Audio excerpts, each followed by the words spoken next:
go. All right, we are recording. We've got Bota and Lyudmyla from the Open Dialogue Foundation. I've rescued Lauren here. So what's your first question, Lauren? What is Open Dialogue Foundation? So, hello everyone. Thank you very much for inviting me and my colleague Bota. Open Dialogue Foundation is a human rights organization, international human rights organization we established back in 2009. We work in many countries, mainly Eastern Europe, Central Asian countries, when it comes about defense of political prisoners, politically persecuted people, so people who criticize the government and been severely tortured or imprisoned for many, many years. And we became a voice for these people. We also do a lot of international advocacy. So we bring these voices who unfortunately doesn't have any support in their country. We bring their voices on international area. And this is where we work over a decade with members of European Parliament, US government, US Senate, Congress. We basically work on interparliamentary assemblies, which unites 57 member states, like Organization for Security and Cooperation in Europe. And our goal to find loopholes, different kind of weak places in international agreements, which are abused by international, we call them criminals, dictators, cooperating to each other, and who tries to silence voices of civil society, dissidents, and opposition in democratic countries who fled from their countries because of repression. Yeah, and I'll just add that, hi everyone, and my name is Bota, and I'm originally from Kazakhstan, but now I'm a political refugee and I live in Brussels, Belgium. And we've been working with Luda for over 10 years on the issues that Luda just described. And especially we worked a lot on political advocacy, on human rights advocacy here in Belgium with the EU institutions, but also around member states of the EU, as well as the US, Canada, and other, what we call, kind of Western countries, right? Western democratic countries. And we work on a very difficult issues. It's issues, political prisoners, when we need to release people. And our big problems come that we work on defense of the opposition in post-Soviet countries. And usually we get attacked quite a bit by those regimes for the work that we are doing. Okay, lots to go on here, and I'm sure people are wondering how Bitcoin ties into all of this. So we'll get to that in a second. But did you want to say goodbye for now? Yep. Okay, thank you so much. Bye. Okay. Bye-bye. Okay, thank you. Right, okay. Just one question. Pardon? Just one question. Yeah, just... Well, if I let her ask all the questions, I wouldn't have a podcast left. But we like when, kids and teenagers learn about our work. Human rights, yes, especially. Yeah, it's important. Yeah, very, very important. And I hope that Caitlin, my oldest daughter, already had a chat with Lyudmyla the other day, and she's actually going to be talking with Alex Gladstein as well from the Human Rights Foundation soon, because she's being pulled into these kind of topics that are interesting her. And it's brilliant for me to see, because I can say, oh yeah, Bitcoin fixes this. And instead of her just roll her eyes and say, no, it doesn't, Bitcoin doesn't fix everything, getting to have discussions with, the people like yourself that are actually there using Bitcoin to help these people is going to be very fundamental in, young people's understanding of the power of Bitcoin, not it just being, oh, it's going to the moon and, we're all going to get rich and drive Lambos. This isn't what we're here for. We're here for the humanitarian side of things, the sociological change, the psychological change it has in people, and empowering people again, giving people back the power of their medium of exchange, rather than being forced to use something under the legal tender laws that entrap us and enslave us to the government's choice of fiat currency. and have them manipulate it and inflate it and put interest rates on it whenever they like. So yes, this is what I'm here for. I love it. I love what you're doing. And I want to ask more questions about it and get everybody up to speed on how they might be able to help you in particular as well. So I would say, what are, well, let's start with Bitcoin first. So let's say, how did Bitcoin enter into your lives? And you can go first, I guess, Bota, and you can explain to us how Bitcoin presented itself to you and how you started interacting with it and why, and then we'll get Lyudmyla's story too. Yeah. So I have to say that our story, Luda's story and mine, they run in parallel because we worked together for so many years. And there are a lot of lines of attacks that we had experienced. They're very much similar. And as I already mentioned, I'm a human rights defender who has political asylum in Belgium. And I was attacked by my home country, Kazakhstan, for a number of years. And they tried to extradite me from Belgium. It didn't work. Then they sent people like hired agents and federal police, and actually arrested, detained 3 people, 2 German nationals and 1 Russian. And they were later sentenced by Belgium criminal court because they were on the Belgium soil trying to locate me, and basically with an attempt of kidnapping. And wow. Can I just ask why? What had you done in their eyes that was so bad that they needed to send people across to kidnap you and take you back to Kazakhstan? I was what I've done from their perspective that I was very effective in defending the members of Kazakh opposition.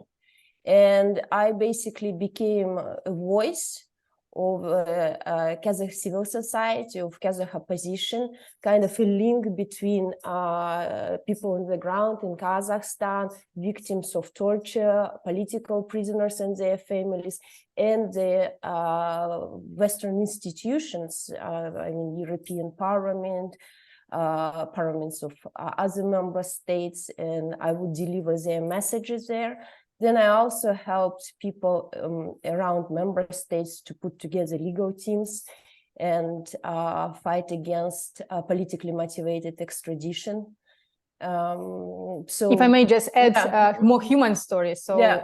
Wife and 6-year-old daughter of prominent oppositioner from Kazakhstan was kidnapped back in 2013 from Italy by private jet organized by Kazakhstan. And Bota was the only person who was able to do basically collecting testimonies from these women. And this is how Kazakh government learned about Bota, like, because she was working with Open Dialogue Foundation for years, but anonymously. She was our key lawyer who helped us to defend dozens of victims of torture, political prisoners in international institutions, but we didn't know each other personally. And after we usually communicated by Skype under nicknames. Yes, and exactly. I would collect information from Kazakhstan and put it in the format that international organization needed and deliver it to Lyudmyla, and that's how we communicated. So and you were a thorn in their side because you were very effective and good at your job at defending the people that needed legal aid. Yes, exactly. and when the kidnapping happened, and that woman, she was delivered under house arrest in Kazakhstan, and I contacted her via Skype and took her testimony about how it happened and about all the events. And basically, like, I think next day I was already in Interpol. All newspapers in Kazakhstan as like labeled as a criminal. And then a little bit later, Kazakhstan requested put me on the most wanted list of the Interpol, and Interpol issued a red notice against me. Later, that red notice was cancelled by Interpol because they recognized that it was politically motivated persecution. But, you know, for some period of time, I was actually on the Interpol list, and when I had red notice issued against me. And that actually happens quite often with respect to political activists and human rights defenders. So this is something that happened to a lot of our colleagues. In different countries, yeah. From different countries, from absolutely different countries. And this is what led us to create a coalition. And for a number of years, we were fighting to reform Interpol, this powerful international organization. And it has actually been reformed, and it's now, the organization itself is way more aware about political abuses that it's subjected to by many, many countries. Yeah, but the Queen, how it was possible, this is super important to know. It's actually done by different regime on the basis of abuse of anti-money laundering and counter-terrorism regulations, different agreements. This is how they immediately can accuse someone in doing money laundering, extremist activity, terrorist activity. This is all of us as activists accused on. And then we end up first being searched by Interpol, then get all of our banking data without any remedies. And this is, for example, what happened with me, with Bota. With Bota, it was Kazakhstan who was taking her and weaponized her banking data, led even to the case that her brother was arrested, severely tortured in Kazakhstan. Yeah, so you just in Bota. You know, Kazakhstan accused me in money laundering, right? And that kind of opens them a lot of venues how they can persecute a person. And they requested my banking information from Belgium, and unfortunately they received it. They couldn't get information about me when they sent agents, right? And agents were physically detained and sentenced. But what they did, like when you banking information gets exposed to an unfriendly regime, it's a roadmap to your life, right? Like just think about what you have on your bank statement, everything, who is your doctor, where you go, where you have dinners, where your kids go, where who you have connection with, etc., right? So it becomes a very, very powerful weapon that they can basically recreate your life with. So they're just leveraging this like AML, anti-money laundering law. They're just, right, they can just point the finger at anyone and say, that lady, she's a money launderer. Exactly. And report you to Interpol, and Interpol have to act as if you truly are a money launderer without any kind of due diligence at all. They just go straight out and there is a presumption that you know, all countries basically like most of the countries of the world, they're members of Interpol, right? It's an international organization. It's and a lot of people think that it's some kind of, there is Interpol police running around, agents investigating. They have a unit related to drug trafficking, but it's very small. But in general, it's a mailbox. It's a bulletin board, where all the states, they can just send the information, and then, you know, someone in Lyon, or actually in local offices of Interpol in those countries, they receive this information. It's almost check the box, right? You have to put what are the charges, you have to put information about the person, some personal data, picture if you have, and basically that's it. And then this information goes to Lyon and then gets published in one of the databases of Interpol. And you know, it depends on in what kind of database they want you to put, because sometimes it's just tracking of people. For example, they want to know when particular person crosses a border, for example, right? But so it's called red flagging, right? But then you have red notice, and red notice is basically arrest that person immediately. And this is the moment when we started to ask ourselves what we can do, how we can protect our banking data, our financial data, because the moment when you have support for foreign governments, the moment when you have protection, so Bota was not kidnapped, she was protected by Belgian police, right? she got political asylum. Basically, everyone in different parliaments know about her case, what's happened with her brother, but we wanted to find some kind of solution. And also, Bota, you didn't mention that your banking was also terminated. Yeah, no, it's you know, when you get attacked, you there's a term that we all human rights defenders very much familiar with, but people don't use it. It's called transnational repression. And transnational repression, this is when authoritarian states, they persecute people, it's opposition, political activists, or people like us, human rights defenders, on the territory of Western states, right? So they take their persecution on your territory. And it can be in various forms. It's from kidnapping, from spying, from hacking, from you know, politically motivated extradition requests, but it also comes in the form of a smear campaigns. Basically, right now, it's very easy to destroy somebody's reputation, right? It's and for a state, it really requires minimum resources, especially in countries where they control all the media. They basically publish a lot of negative information about you.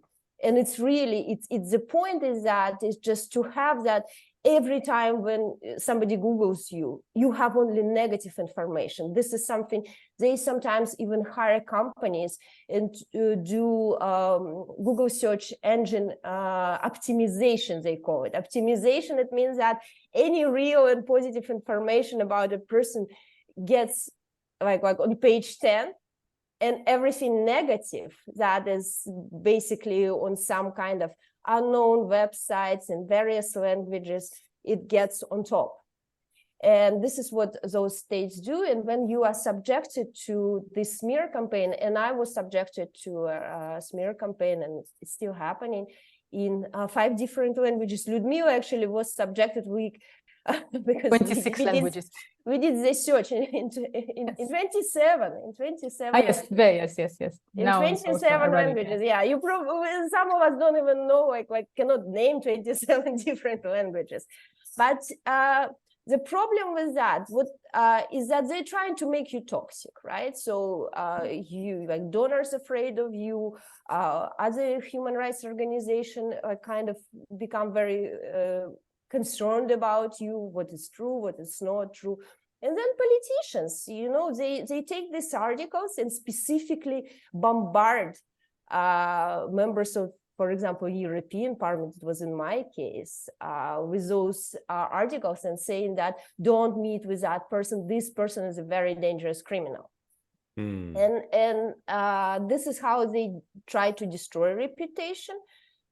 In one sense, but then there is another problem, is that this information, all this negative information, picked up by banks, because right now, you know how the system works. Basically, banks, they do their due diligence on a client, right? And usually this information gets into this large organization. They run databases basically on everyone around the world. It's like world check, right, or Refinitiv. And so banks buy this information from them, and they see this negative information, and what they decide, they usually don't want to deal with you because you are not an extremely wealthy oligarch. They're not going to make a lot of money on you, and they basically terminate your banking, and you get what it's called de-risked, because they deem you as a risk client. They don't want to deal with you. You don't get you get a letter one day that this particular bank doesn't want you as a client anymore. And then you have your bank accounts closed, and you cannot open a bank account anymore. And in Europe, yeah, this is everything happened in Europe, okay? And it's not Kazakhstan. This happened to me. This happened to Lyudmyla, and that basically became a point when we started thinking about the problems of AML abuses and the problem of financial exclusion. Because it's, you know, it happened to us. We started thinking, if it happened to us, it probably happens to a lot of people. And we realized that it happens to a lot of people. Lyudmyla, do you want to explain what happened to you and Yes. why? And then we've got both of your stories Sure. there, and then we Sure. can build on the Absolutely. Bitcoin narrative. So what I described, in my case, it was like three times more, because since we as organization, as Open Dialogue Foundation, work in many countries and we defending political prisoners in many countries. We specifically, back in 2018, were very successful for putting restrictions on human rights issues, specifically on several countries. For example, we succeed to have conditions on macro-financial aid from the European Union to Moldova, because at that time it was controlled by oligarch Plahotniuc, with the condition release political prisoners, otherwise money would not be given. The same in case of Kazakhstan, they have to release political prisoners, they have to investigate political killings. And at that time, there was huge, massive protest in Poland, which started to violate rule of law, start to persecute judges, lawyers, prosecutors who didn't want to violate rule of law and politically prosecute people. And I became a voice for these people on international area. So what all of this government did, they coordinated their efforts. They initiated smear campaign. They also requested other countries like Azerbaijan, Turkey, many others whom political prisoners we were defending. And this is how smear campaign was in 27 languages over years, like expanding and expanding. Then there was mutual legal assistance requests to get my data, to basically announce me as a threat to national security in these countries, and bring me out of, like basically expel me from the European Union. So at some point I was announced as a threat to national security in Poland, in Moldova. Kazakhstan was persecuting me.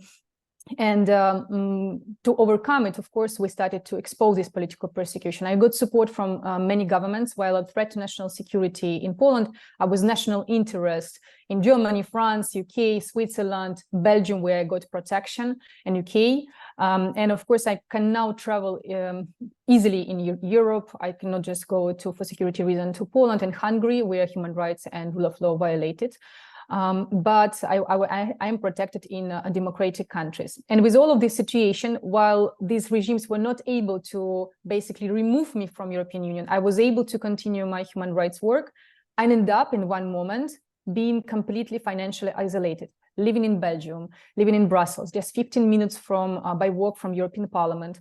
I had no bank account. My organization was terminated bank accounts. My lawyers, my accountant, my over 600 volunteers, our donors, our recipients of donations, all of them were under attack. In some countries, like in Kazakhstan, some people were sentenced just because they were cooperating and got some funding from us, for example, to pay lawyers or to pay to support family for political prisoners, to pay rent or whatever.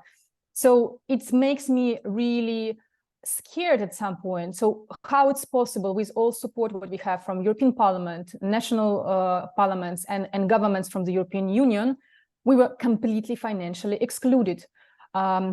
It just, and we operated at that time, we didn't use cash. We used actually normal transaction. We started to ask questions how it's possible, why bank without any explanation terminated our accounts, like 4 biggest bank. And we tried to sue this bank to give us answer, but nothing unfortunately happened, because there was at that time no regulation which put obligation for banks provide for such organization like us any kind of explanation or any kind of financial services. Judge said, you need to try better, the market is open for you.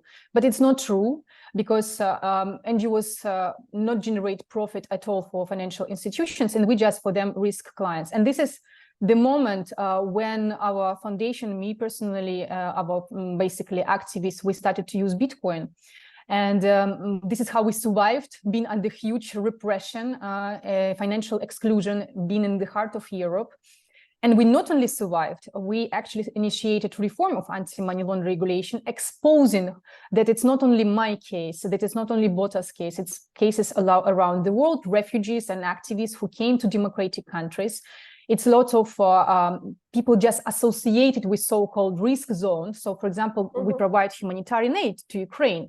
and one of our bank accounts was terminated just because of this. Or you fundraise to support families of political prisoners, or to support Ukraine or Afghanistan. This is also a reason why fundraising platform. One second, right there. Yes. So you helped you helped send money for humanitarian aid to Ukraine, and you got closed down for that and persecuted. Yes. Meanwhile, the United States has sent $50 billion worth of money to God knows who in the Ukraine for God knows what, and the rest of the European Union, I think, has sent around the same amount of money to, again, God knows who for God knows what. No problem. Like, there's 100 billion euros worth of dollars. That's all gone. But you guys, you try and send money, I don't know, tens of thousands. Even just fundraise. There is a problem when you do it on a smaller scale. You create more problems for a bank with compliance. They don't want to deal with you. Yeah. They think they're not going to look what kind of war it is, right? It's somewhere on the back office, there's a compliance officer that makes a decision. Do I want to think whether they're sending to help Russians or to help Ukrainians? Is the money going to a military zone or a zone associated with a military conflict? That's it. Shut down the bank account. We don't want to have problems. We don't want to deal with it. And that's it. So this is, again, it's like there is a problem. There is a big problem that real oligarchs, real money launderers, they are quite successful in doing money laundering using the banking system. But small NGOs, human rights defenders, we are the first to get out from the banking system, get financially excluded. Because all this regulations, it's because it's a clown world, and everything is on its head. Like, everything is completely inverted. Okay, so this is, again, it's a little bit, I don't want to go on the rant against capitalist system. Please rant. No, but basically you need to understand those who have a lot of money, and even like large organizations, right? They can go through this compliance. Banks are interested to have them as clients, right? So they really invest their time to check all the information, to ask additional compliance questions, to actually help their clients to maintain their account and not get into any problems with AML regulations, right? But with somebody like us, you have a guy or a girl, right, who is doing this compliance work, and they're thinking, am I going to translate all these 27 articles and figure out what is correct, what is not? Or I see this allegation, I see this negative information. Like why? Their bank account is like doesn't generate any revenue for us. It's more cost rather than benefit. Yes. And I will mention one more thing. In case of Open Dialogue Foundation, we won historical decisions in the court. So we forced to apologize Deputy Minister of Special Services of Poland, Minister of Interior, members of the parliament from pro-government party, members of European Parliament from Polish pro-government party, over 20 outlets controlled by the government, that they defame us, that they basically produce propaganda in many languages. And you know what? I have no place to go with all of this decision of the court. I can no capacity to restore my banking, because in many cases, when we went to and did request to Refinitiv, they actually referred to all of this falsely stated information from Moldova, from Kazakhstan, from Polish government. And even after 5 years of fight in the courts, you can do nothing. You can literally do nothing. Your rights for financial services would not be restored. That's it. Yeah, because all this negative information, it's out there, right? It's a little bit like okay, you go to the World Check and say, remove me from your database, clean this information, this is my proof. Okay, you can deal with one organization, but actually when they put you at some point in their database, it gets picked up by LexisNexis, by all different databases, right? And it's all over the world already. So like, where are you going to go? How are you going to remove yourself? It becomes impossible. And this is how we explain regulators why you have no other tool for human rights a part of actually self-hosted wallets. They call it, according to regulation, self-hosted wallets, because we cannot use exchanges like normal, crypto asset services providers. The same like with bank. Our banking data after crypto asset services data going to be weaponized. So we only can rely on peer-to-peer transactions on self-hosted wallets. This is how we survive. And this is how we protect people with Bitcoin, of course, only, how we protect people in many countries. And there's language being used here in Parliament, right? In the European Parliament. So self-hosted wallets, I think they're calling it's just normal wallet. Yes, unhosted wallet. Yes, it's my wallet. Why it's unhosted? Yeah, it's my wallet, So that's the language that they want to use on the legislation to make it look as though unhosted wallets, in air quotes, are dangerous. They're in the hands of these money laundering terrorists that are, running around, running amok. Okay. I hope everyone's getting a bit of a picture of what's going on here. And especially, so before we move into Bitcoin again, and let's hammer this point home, this is already really, really bad. But imagine this now with a central bank digital coin, what they want to bring in. It's going to be crazy.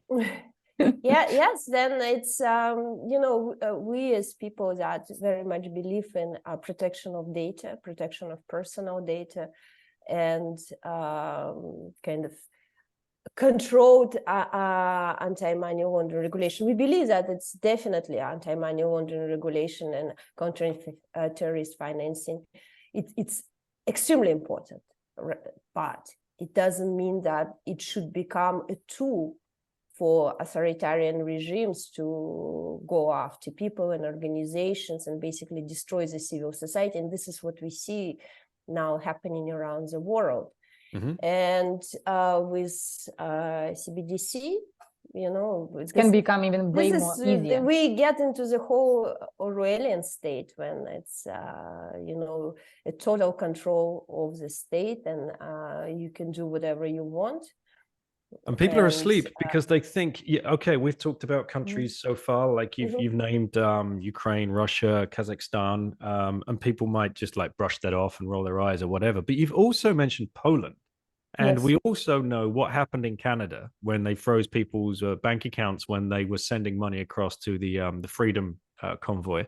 We also know what's happened in the US. They have Snowden on extradition charges because of his truth-telling.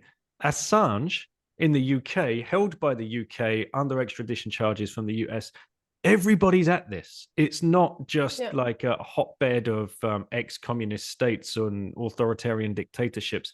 No, we're talking about the in air quotes, the most Western democratic G7 nations that, we get psyoped into believing are the most amazing free places on the earth. This is crazy. Yeah, there is one rule. Abuses happened everywhere. It just they extend, right? They extend. It's basically when it happens in the Western state, you can fight. There's a system that helps you to fight. If it happens in a country like Kazakhstan, like basically what happened to my brother one day, like he was coming out of a mall with his wife, and he gets at gunpoint arrested by a group of people with guns, taken home. Everything was taken from his house, and then he got arrested and tortured, and he was told that make your sister come back to Kazakhstan. And if you convince her to go back to Kazakhstan, we'll remove all charges against you. You will be released right away. And of course, my older brother refused, and he was. It is like a very difficult period for my whole family. He was tortured for 2 months. He was held in Communicada, and it's only because of interference of Western politicians. At first, the torture stopped, and then we got access to him, and then after 2 years, he actually got released. But, there was a pressure that we managed to create in the West. on the country like Kazakhstan. Yes. So, but within Kazakhstan, it would have been impossible, just impossible to do anything. Yes, and this is what I wanted to say, that there is like one rule. If you basically don't use your freedom, you lose them. And what we try to explain, why we, for example, try to work also a lot with youth, why we actually doing work, educating regulators, educating legislators like Bitcoiners and also human rights activists. We created this coalition, Building True Change coalition, BTC coalition, when activists who are victims of abuse of anti-money laundering regulation, when our data was weaponized, when we nearly were kidnapped or killed, and how we use Bitcoin and how we deliver humanitarian aid to countries where traditional financial instruments, any kind of banking, just prohibited, literally prohibited for any kind of fundraising, any kind of activity for human rights activists and just family members of these people. When we explain it to legislators and regulators and say, guys, okay, if you're against Bitcoin, give us at least one instrument, just one instrument, what we can use right now to send family members of this political prisoner in this country money. Tell us how this person can survive if he's accused of being extremist, terrorist, threat to national security, money laundering, and all of this very, very known fake accusation, but it lays perfectly and give the chance for all financial institutions be a weapon in the hands of dictators. Referring to Financial Action Task Force's recommendations, this has to be addressed. And they have nothing to say. They say, oops, it's market failure. No, we have to deal with it. So, and this is how we go doors after doors, explaining parliament to the parliament that we need to reflect in national and international institutions legislation, how we as activists and human rights defenders using Bitcoin for humanitarian aid, for human rights. And they have to include us, for example, in sanctions territories where Russian opposition or Belarus opposition or Iranian opposition, they have no instruments, how to support families of political prisoners, how to support activists who resist against dictators. There is only one tool. It's Bitcoin. It's only one tool. It's wallet to wallet. There is no any kind of possibility to do it through exchanges. That's why we need specific regulation and licenses for these people, so they would not be debunked in democratic countries. They would not be associated with all of this, bad wording of financial action task forces. And we need to change this language, because Bitcoin is the only tool for human rights right now. It has to be recognized. Yeah, and it's only because it's not controlled by those authoritarian regimes, right? So the transactions possible. I'll give you an example, like in Kazakhstan. If we're trying to do fundraising for a family of a political prisoner, for example, right? And, we're really talking about amounts that maybe will sound laughable for some of your viewers. We are talking about $300, right? Something like $350. It's just to help a family. So normally we put a bank account information, like a card, for example, right, on a Facebook page of some activist, right, who's well known in the country and people trust. But right now, Kazakhstan authorities, using control of the banking system, they block that bank account under 5 minutes.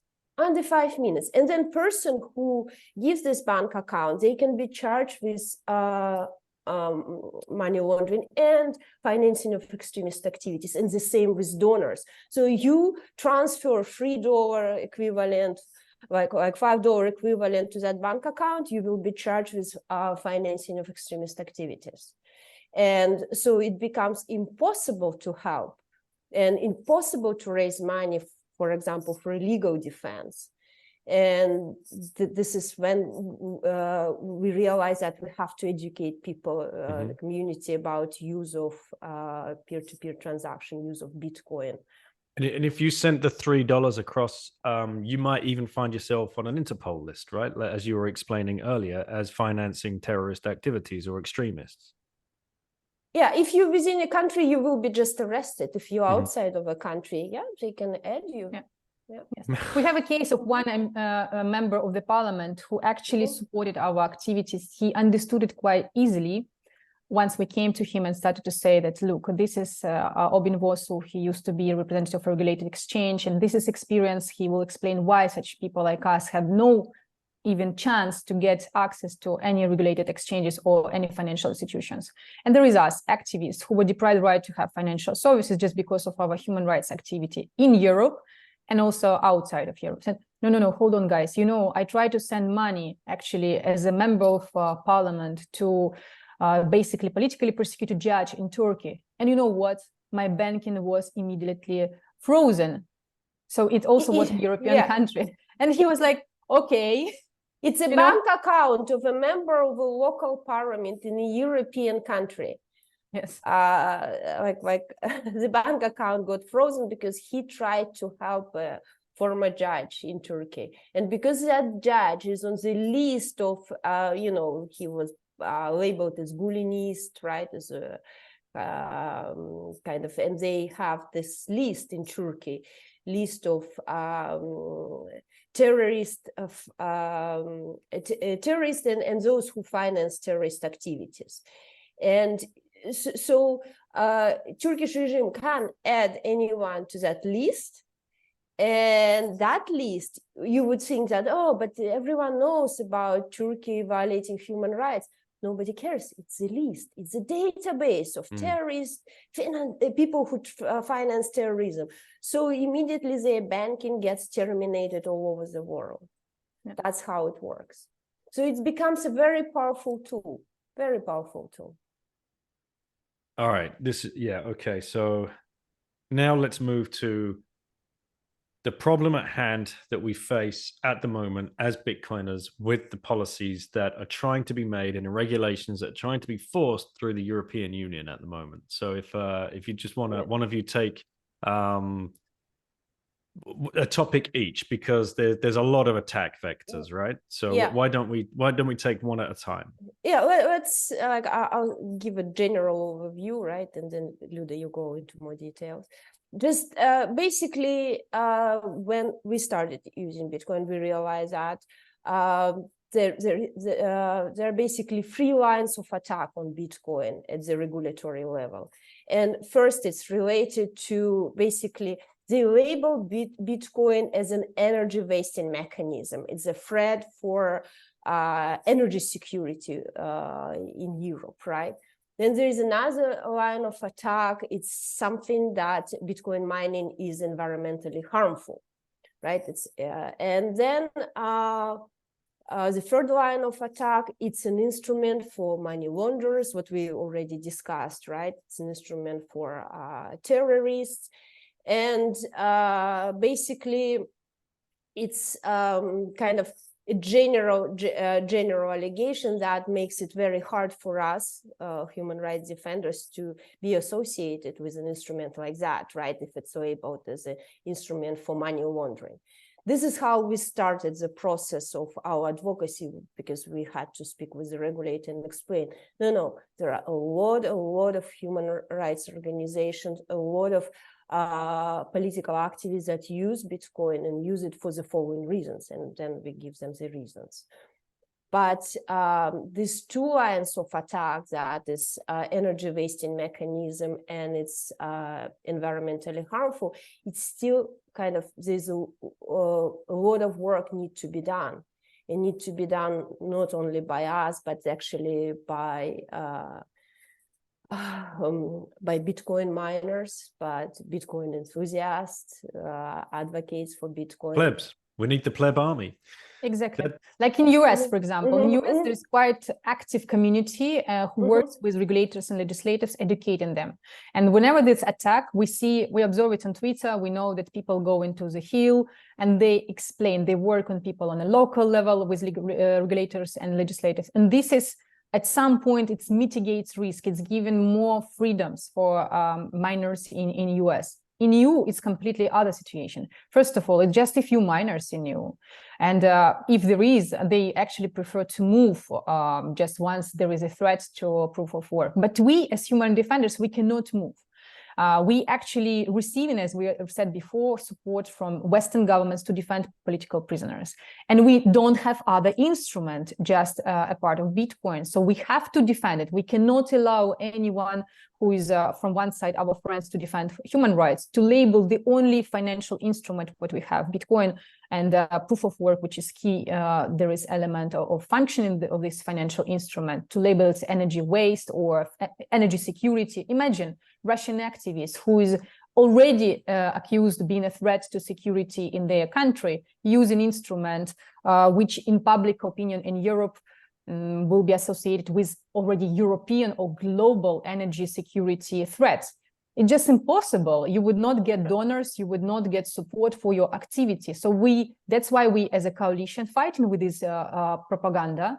And propaganda, because we have a lot of cases actually, and we know that actually Bitcoin mining now, it's pro environment. It's actually can help to develop renewable energy cases as much as possible and actually use of this energy. So what we need to address, first of all, there is ongoing attack from the side of European Commission, which actually wants to collaborate internationally with different standardization bodies to develop so-called energy efficiency label. Why it's important? Because Bitcoin can be actually labeled as an energy wasting mechanism or energy security threat. We shouldn't allow it, because it will bring to the provision which European Commission states that states shall implement targeted and proportionate measures to lower or even must to be ready to stop electricity consumption of crypto assets miners. And there is only one crypto assets miners, it's Bitcoin. So we don't want it to happen. If we go to the special report of actually European Parliament's Committee of Economic and Monetary Affairs, we will see the same basically bad wording. And it's, let's say, follow-up of MiCA regulation. So if during MiCA regulation drafting, because of actually, again, joint efforts, human rights defenders and Bitcoin community, attack for proof of work was stopped, we have to repeat it right now, because that's what's happening right now. We need as much as possible support from miners all over the world, because the attempt from the side of both European Parliament and European Commission to expand globally these standards to label Bitcoin as actually this kind of, wasting energy, and unfortunately, they call it energy security threat. But maybe you want to say about it just like there was a lot of discussion during the adoption of MiCA regulations, right, about potential ban of Bitcoin, and then in March 2022 they basically there was an agreement that there will be no ban. Right, and everyone relaxed, exhaled, and decided that's it. But the attack has not stopped. This is what Luda mentioned. There's an action plan that European Commission adopted, and they are calling proof of work as a outdated consensus mechanism. And this is extremely dangerous, right? Because they're already developing a methodology standards, how they're going to calculate the environmental impact of crypto assets and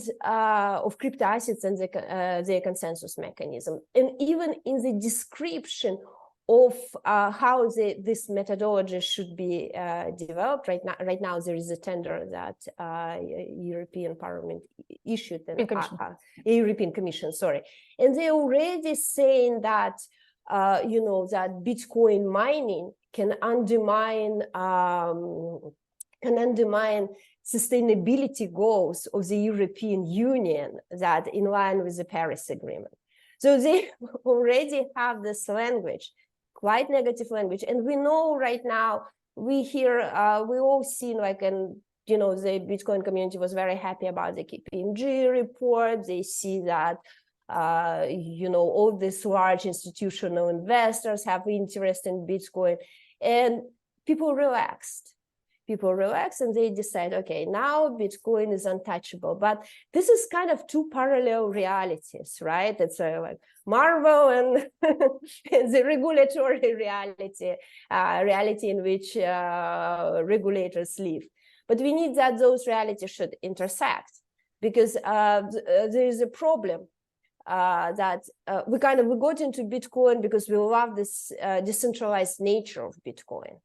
But now it works against it because there is no community that can unite and kind of voice their opinion and work with the regulator.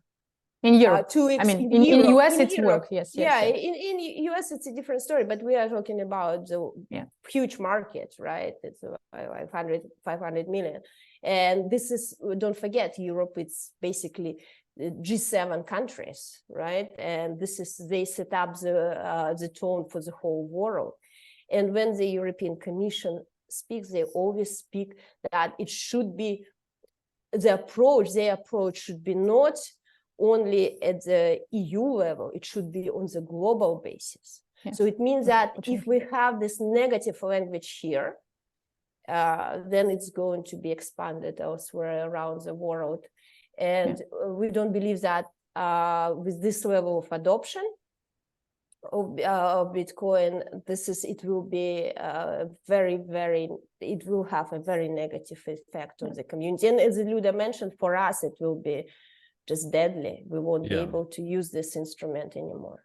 And it's super important to say that there is ongoing second consultation paper of the European Securities and Market Authorities, which actually receive submission until 14th of December. And I call really everyone who is using renewables, has actually real case example, how Bitcoin mining actually improving energy security, how it's improving actually environmental situation and boost renewables and help to deal with waste and all of this kind of materials. So please submit your testimonies, call us, contact us. We will help you to bring it all together. We need these voices as soon as possible before 14th of December. There will be next stages, but we need to work on it and basically destroy this propaganda. So the main ask of the community right now is any Bitcoin mining companies out there in Europe or around the world, right? Globally, it doesn't matter. We need to show different examples because they want to approach globally, right? And they just referring to propaganda, Bloomberg articles. So we need to have the best if we have European study, because of course, local politicians, they care about local examples. So we need to have local example, first of all. But of course, as we said, we know that there is few miners actually in Europe. So we need to have example from all over the world, how actually Bitcoin became buyer of energy of last resort, how it's boost actually, facilitation of renewables. Exactly, right? Exactly. This is very important for us if we can find mining companies that actually can demonstrate that Bitcoin facilitates adoption of renewables. This will be crucial, especially if we have European examples. Yes. And a part of submission, of course, we need people who are not afraid, who are ready to talk with regulators and legislators, who would say, yes, this is technology which I developed. This has this and this impact with this local community. It's actually boost European energy security or any kind of other country's energy security issue and protect environment. And we need these people go with us face-to-face meetings to educate regulators and legislators. When they have difficult questions, when they have sometimes maybe not really the most smart questions, but we need to educate them. And they are people, they will listen. We achieved huge results just for last year, going together with Obin Woso and many other Bitcoiners who help us to educate regulators and legislators. And we, for example, have now specific reports which open the doors to reflect in regulation in over 57 countries, how we use Bitcoin for human rights, how we use it for humanitarian and what impact it has for actually energy and environmental security. We need to work on it now to help it develop. If we don't work on it, then it will be presented by other people who actually promote by other industries, basically, right? It will be kidnapped, and the narrative will be kidnapped by somebody else. So we have to make sure that we are participating in the process. This is how democracy works. I'm sorry, but I have to give you a democracy 101. If you don't participate, you're going to lose your freedom. If you don't fight for your freedom, you're going to lose it. And we don't think that it's kind of far away from you. We always remember we're one election away from turning into a dictatorship. That's how, unfortunately, the world works, and we have to fight for our rights. Yes. We also need support, if I may also add, from those who are running, for example, fundraising platforms, or those who are actually developers of so-called self-hosted wallets, just normal wallets, guys, which we use, because there is a special report of Financial Action Task Forces just recently actually published about crowdfunding, and the need to regulate it to protect us all, of course, against extremists and terrorists. This is kind of super important because self-hosted wallets and crowdfunding platform, especially donation-based, assumed now as a main tool for terrorists and extremists. And we're afraid that this wording will be used again to eliminate, for us, the main instruments, and it will be labeled again self-hosted wallets, peer-to-peer transactions, and as the main tool for terrorists and extremists. We should not allow this. Again, we need to go together. Again, we need to do this face-to-face advocacy. And unfortunately, it has to be done in the nearest future. So we need kind of mobilization and understanding and support from this community. Yeah, and you see, it's Financial Action Task Force believes that right now, all these instruments regulated at the national level, and they won't address it on the global level. So they want to have this they will create their recommendations, and this recommendation will be mandatory to be adopted by all countries around the world. If they don't adopt them, if they don't follow them, then they will be either grey-listed or blacklisted, and that's quite serious for countries. Yes, so, and luckily we have members of the parliament from different countries who actually cares about human rights, who already got, because we work for over a year and we conducted over 200 meetings with different, over 15 plus parliaments in the EU and across, and even far beyond the EU countries. And now they said, okay, we're ready to learn, bring us all of these cases, bring us more examples, and let's do hearings, let's develop regulations and legislations. But we need support from industry, because we can only bring our use cases. We are not experts. We don't know how and what should be written, and actually explain to legislators and regulation, not to affect industry from one side when people really try to find with terrorists and extremists. So of course we understand money launderers. We of course understand there is this risk and it has to be addressed. But at the same time, human rights defenders and legitimate users, they shouldn't be affected. And we have this unique opportunity. We even managed to meet and be heard by Financial Action Task Forces. This, I would say, was first time, because again, we example of abuse. For example, in my case, 3 countries abused my banking data and anti-money laundering regulation. In Bota's case, she was nearly kidnapped. And we have these kind of cases from all over the world. So this is the reason why they have to hear us, because their regulation and their rules affect our life directly. And this is the reason why we think that it's so important that we are not alone on this kind of meeting, but we go together with industry representatives and we can defend our rights together. Okay, so big shout out for anybody that is willing to come and meet the regulators with you in Brussels, right? Is there a date? Not only Brussels. No, not Brussels. It's all over the Europe. We work with the key parliaments. We know which parliaments work now on which regulation, or it's fundraising, or it's... It depends on an issue, right? For example, when it comes to energy, there are certain member states that are key in shaping this policy. In shaping the European policy. So we have to work in the parliaments over there, right? It's not only EU level, like clearly European Parliament or European Commission, because they always do consultation. For example, about proof of work, it's already left the stage of European Commission, so it went to regional parliaments. So, and this is where we have to do work with the key European national parliaments and educate the key experts and parliamentarians who are developing, and then it comes to the level of European Union, so European Parliament. So it will be back there next year. Yeah, and just kind of just to illustrate, you know, sometimes we deal with politicians that know very well, understand very well how Bitcoin works, what is Bitcoin mining, and you know, some of them have their agenda, some of them don't, and they're open-minded and they just understand. But most of the time, we meet people, politicians. I'll give you an example. We had a meeting with a member of one parliament of a member state, and after 20 minutes of our explanation how we use Bitcoin, what it is for, he said, like, guys, sorry for interrupting, but can you actually show me Bitcoin? And so he actually wanted to see an actual Bitcoin. And we showed our wallet, how it looks like. How yeah, it's we like all your unhosted wallet. Open, yes. yeah, my unhosted wallet, you know. Yeah. Oh my goodness.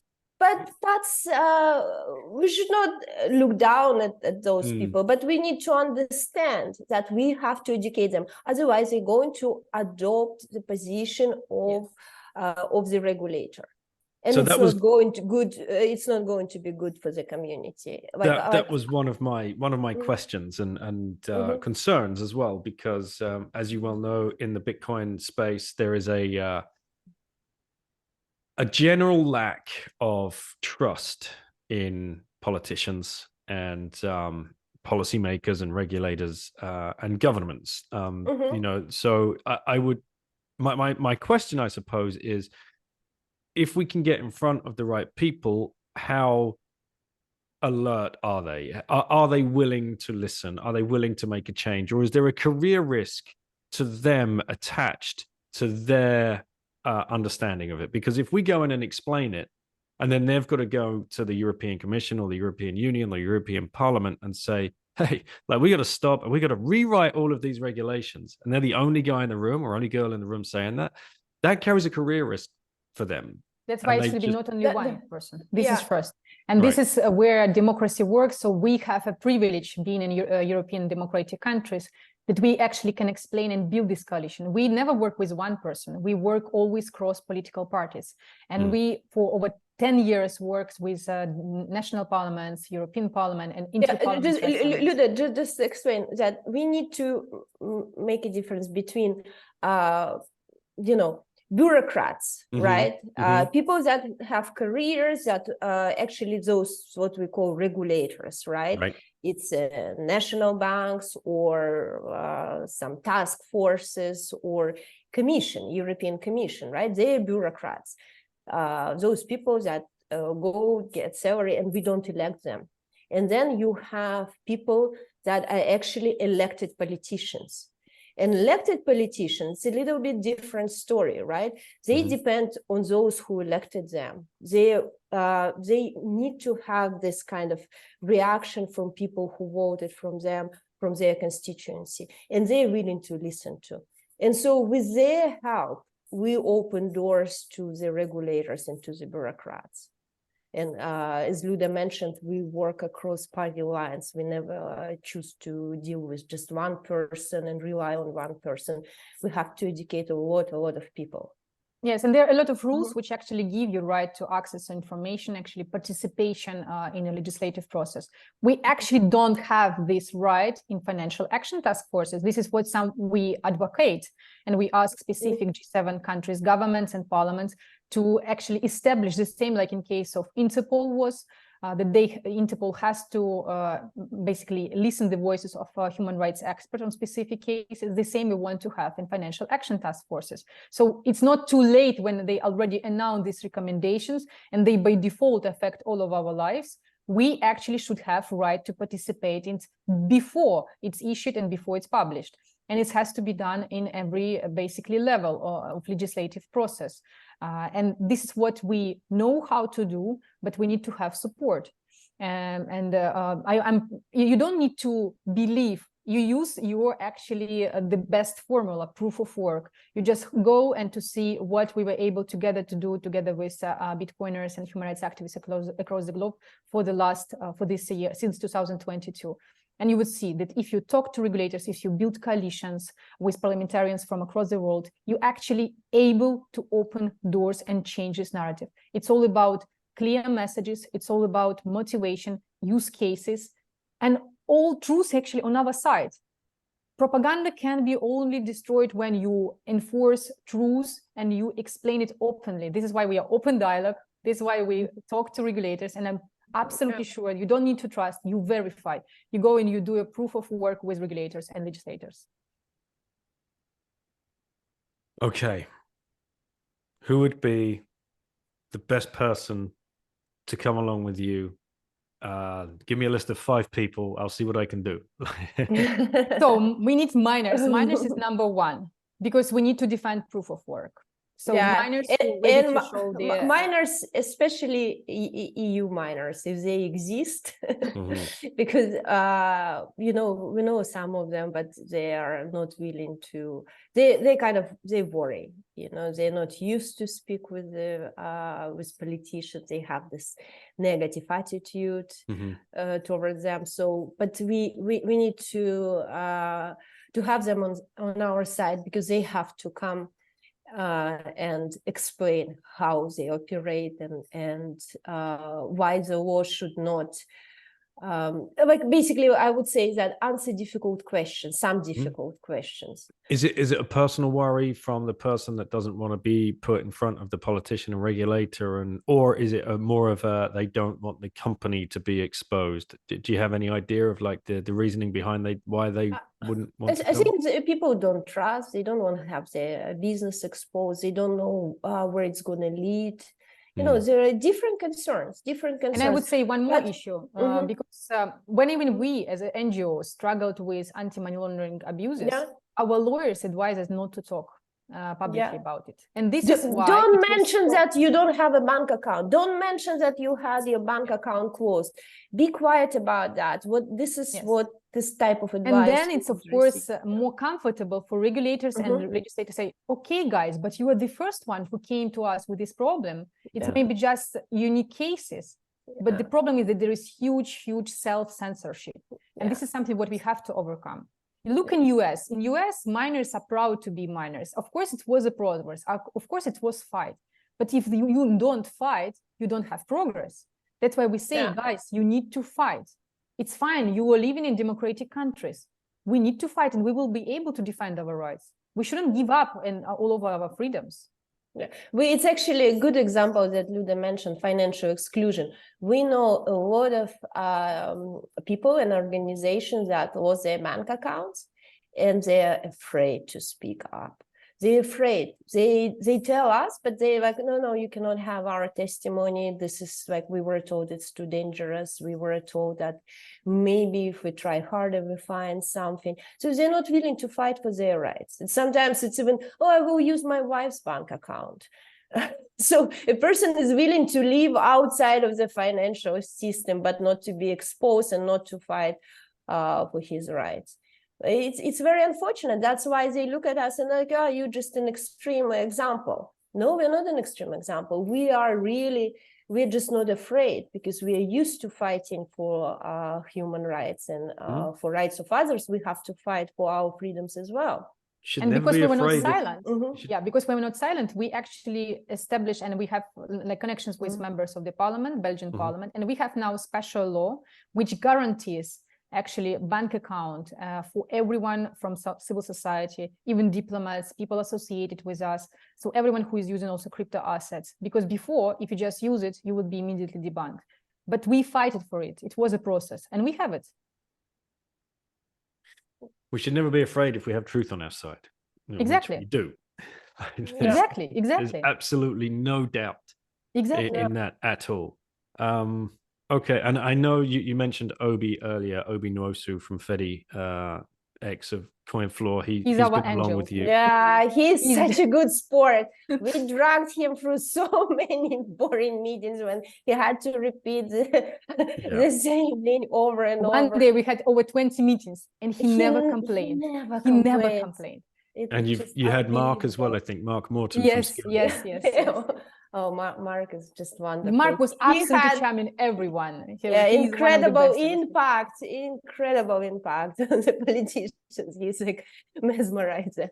Yeah. Okay, so two great plebs there doing excellent work for Bitcoin. So let's find some more. Hopefully those people that are listening to this, I will happily throw my hat in the ring if there's anything I can do to come and help you guys. If there are any mining companies out there in Europe that don't want to go along for any personal reasons, I'm sure there's a way. Just add my name to like an advisory board or something. I can go along as a representative of the company, and fantastic. Anything to try and the solution.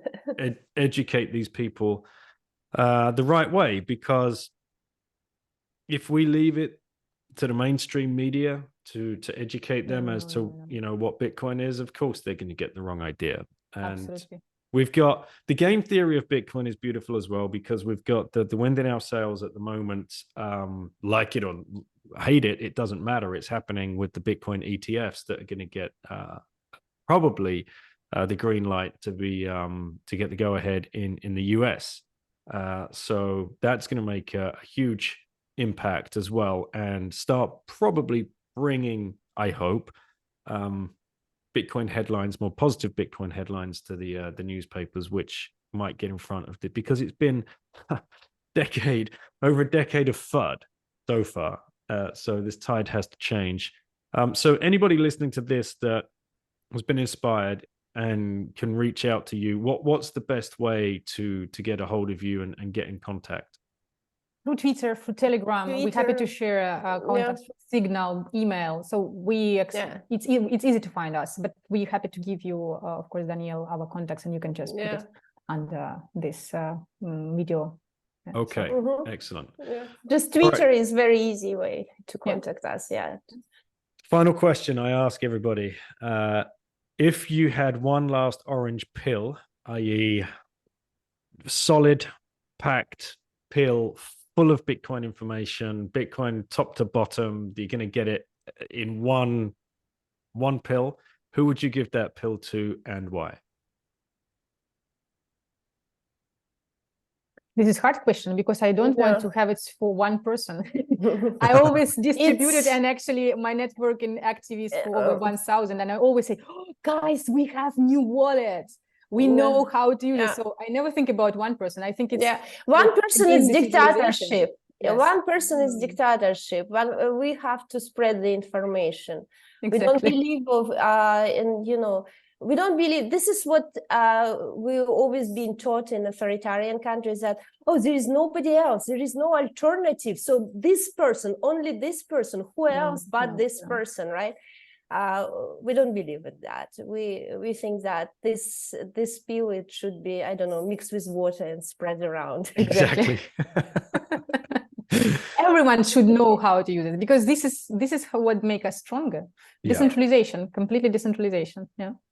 And if people just want to donate to the foundation, they can just go to Open Dialogue Foundation, yes, and we have BTC Pay. EU. There is a special dot for Bitcoin donation, BTC Pay server. Okay, and so people can obviously send Bitcoin if they're so inclined. What about a company? Do you need other help? Do you like give out hardware wallets to people if there are some companies that can donate in yes, any way? of course, but then we need also to have specific classes how to use it. Of course, we're always learning from BTC sessions. But if it comes about specific hardware, we need to learn how about it. Yeah, we need some training. We need some training, and then if we get training, we can pass it along. Yes. Why, for example, we ask Obin Vosso to help us with online wallets, And this is why we are so await Fediments and Fedi up, because in authoritarian states, it's always searches in the houses of activists. So it can be easily lost forever, or can be taken. So in our reality, it's better to have actually up and somehow mechanism how we can support each other. This is why we really are waiting for this application, and hope it will solve all of. We like the concept of these federations. Yes, and especially that we have chat there, you know, that we can transact and chat. This is super important for us. Come on, hurry up, let's get it going. Fediment, we're ready. Yes, we need it. Please guys, we know that you do everything possible, but we need it. Okay, well, thank you so much to you both for everything that you're doing, not just in the Bitcoin space, in the humanitarian aid and legal aid for people around the world. This is what, like we said at the beginning, this is what Bitcoin is all about. These are the episodes that I want people to listen to. I don't want them to listen to technical analysis of Bitcoin going to the moon. We're not here for that. That is not the point of this.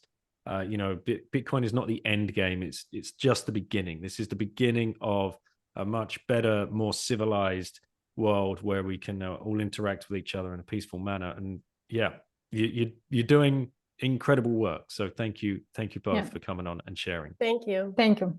Thank you so everyone. Much. Thank you. Without financial freedom, there is no human rights. This is like golden rule. You have to remember about it. That's why we all have to fight for it.